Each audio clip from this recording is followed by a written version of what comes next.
हाँ जी गाइज, क्या हाल आपके। In this video we are going to discuss about Paytm. तो गाइज देखिए, आपको डिसीजन लेने में हेल्प हो जाएगी कि आपको क्या करना चाहिए। और गाइज जैसा कि आपको पता है, ऑल टाइम 81% की नेगेटिव रिटर्न है और आज 5% का अपर सर्किट है। और लोगों को ये नहीं समझ लग रहा है कि ये क्या चीज़ें चल रही है। तो इस वीडियो के बाद आपको कोई और वीडियो देखने की जरूरत नहीं पड़ेगी। एक दो नए पॉजिटिव अपडेट भी आए हैं कंपनी के बारे में, पॉजिटिव चीज़ें निकल के भी आ रही हैं, वो सारी चीज़ें डिस्कस करेंगे। तो आपने वीडियो को एंड तक देख लेना है और आपको जो भी डिसीजन है वो लेने में हेल्प हो जाएगी।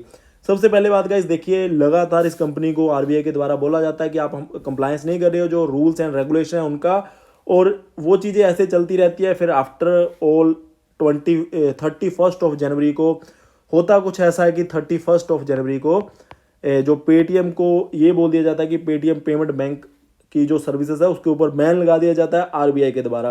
अब जब आरबीआई ने बैन लगा दिया, ये न्यूज़ आती है तो शेयर में लगने स्टार्ट हो जाती है लोअर सर्किट। अब आज अपर सर्किट क्यों लग गया, ये बात समझ कई लोगों को नहीं लग रही है, वही मैं आपको बताने वाला हूँ। तो वैसे देखिए, पिछले दिनों से अपर सर्किट क्यों लग रहे हैं, तो दो तीन पॉजिटिव न्यूज़ भी निकल के आई हैं। तो पहले जब आरबीआई ने ये बोला कि आपके पेटीएम पेमेंट बैंक, तो गाइस देखिए, पेमेंट बैंक के ऊपर बैन लगा है, प्रॉपर कंपनी के ऊपर बैन नहीं लगा, पेमेंट बैंक के ऊपर बैन लगा है।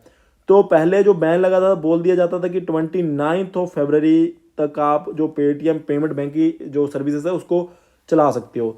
फिर उसके बाद आरबीआई के द्वारा ना 15 दिन का ग्रेस पीरियड दिया जाता है। जैसे वो ग्रेस पीरियड दिया जाता है तो एक पॉजिटिविटी आती है कि कुछ ना कुछ आगे हो सकता है, और एक क्लैरिफिकेशन दी जाती है आरबीआई के द्वारा।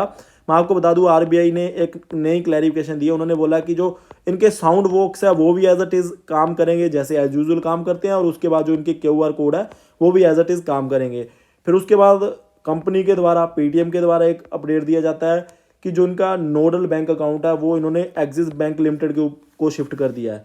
तो मतलब कि इस तरफ से भी स्टेप लिए जाते हैं और आरबीआई के द्वारा भी क्लैरिफिकेशन दी जाती है, तो कहीं ना कहीं पॉजिटिविटी देखने को मिल जाती है।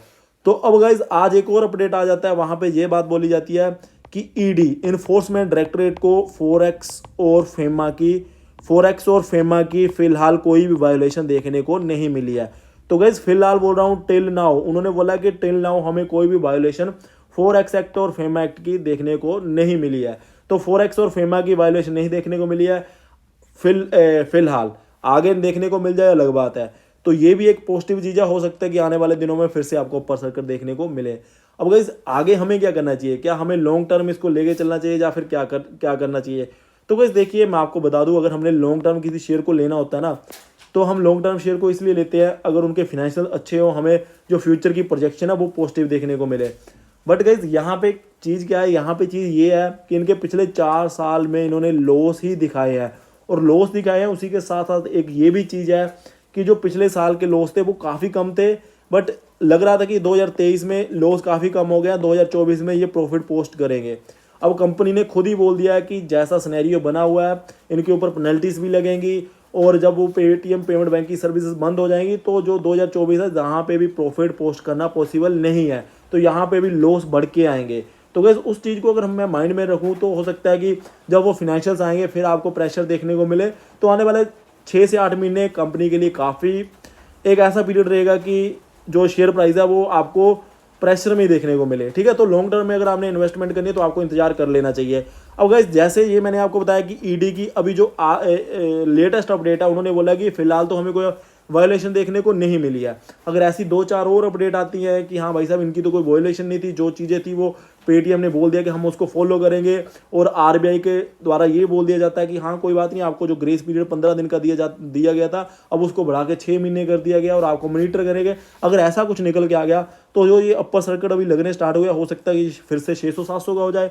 ठीक है, तो आपको यहाँ पे क्या करना चाहिए, अगर आपको कई लोग होते हैं ना कि उनको ऐसे शेयर में घुसना होता है, तो आप 2-4 हज़ार पे लगा के यहाँ पे छोड़ दीजिए। अगर डबल ट्रिपल हो गए तो फ्री का पैसा बन जाएगा और आपको रिस्क भी नहीं रहेगा। ठीक है, तो मैं आपको ये बात बोल रहा हूँ, अगर आपने लमसम अमाउंट लगाने की सोची है लॉन्ग टर्म की इन्वेस्टमेंट के लिए तो आपको वेट कर लेना चाहिए। ठीक है ना। अब मैंने यहाँ पे आपको ये बात बता दिया है कि मैं फिर से क्लैरिफाई कर रहा हूँ ये चीज़ कि पेटीएम पेमेंट बैंक के ऊपर बैन लगा है, ना कि इनकी सर्विसेज के ऊपर। As a third party app ये फिलहाल काम करेंगे। अगर इनकी पेटीएम पेमेंट बैंक की सर्विसेज उसको बैन लगा के उसको बंद कर दिया जाता है आरबीआई के द्वारा, फिर भी ये काम कर सकते हैं एज ए थर्ड पार्टी। और काफ़ी ऐसी कंपनीज होंगी इंडिया में, आप देख सकते हैं, जो as a third party app काम करती हैं और उनके बिजनेस अच्छे हैं। नो डाउट ऐसे भी काम चल जाते हैं, एज ए थर्ड पार्टी आप काम करो और फिर वहाँ पे भी प्रॉफिट बन जाते हैं, बड़ी कंपनी निकल के आती हैं, तो कोई बड़ी बात नहीं है उसमें। बट हाँ ये है कि अब लोगों का जो ट्रस्ट होता है ना, एक बार ट्रस्ट टूट जाता है कि भाई आरबीआई इसके ऊपर बैन लगा देती है, तो हम क्या कस्टमर शिफ्ट हो जाता है, तो वो एक दिक्कत आ सकती है। अदरवाइज अगर कंपनी इन फ्यूचर सारी चीज़ों को फॉलो करेगी, आज भी इनके आप अगर ट्विटर के ऊपर जाओगे तो इनके काफ़ी आपको ट्वीट्स देखने को मिलेंगे कि हम फॉलो करेंगे आरबीआई को, ऐसा करेंगे वैसा करेंगे। अगर वो चीज़ें होती है तो नो डाउट आपको जो कंपनी है वो ट्रैक के ऊपर आती हुई दिखाई दे सकती है। बट फिलहाल जो सिनेरियो है, मुझे नहीं लगता है कि 2024 के जो रिजल्ट आएंगे वो पॉजिटिव आएंगे, और जब वो नेगेटिव रिजल्ट आएंगे जो शेयर का प्राइस है वो प्रेशर में ही रहेगा, और आने वाले 6-8 महीने, 1 साल 1.5 साल ऐसा ही रह सकता है। तो आपको लॉन्ग टर्म की जो इन्वेस्टमेंट है उसको सोच के ही करना चाहिए, चीज़ों को सेटल होने दीजिए।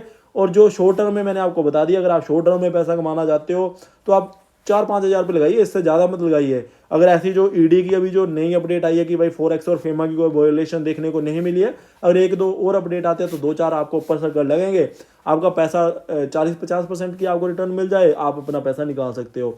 तो बिल्कुल कम क्वांटिटी अगर रिस्क लेना है, जिन लोगों को रिस्क लेना अच्छा लगता है, अदरवाइज आपको इस शेयर में घुसने की फिलहाल ज़रूरत नहीं है। काफ़ी चीज़ें कॉम्प्लेक्स है, काफ़ी अनसर्टेनिटीज़ है, तो आपको घुसने की, वैसे अगर आप एक होते हैं ना कि हाँ भाई हम रिस्क टेकर नहीं है, हमें तो सीधा सीधा पैसा कमाना है, ज़्यादा रिस्क नहीं ले सकते, तो आपको इस शेयर में फिलहाल घुसने की ज़रूरत नहीं है, चीज़ों को सेटल होने दीजिए। बाकी आपकी खुद की डिसीजन है, कुछ भी कर सकते हो। मैंने अपडेट देना था कि क्या चीज़ें हो रखी है वो आपको मैंने बता दिया है। So thank you guys for watching. जय हिंद।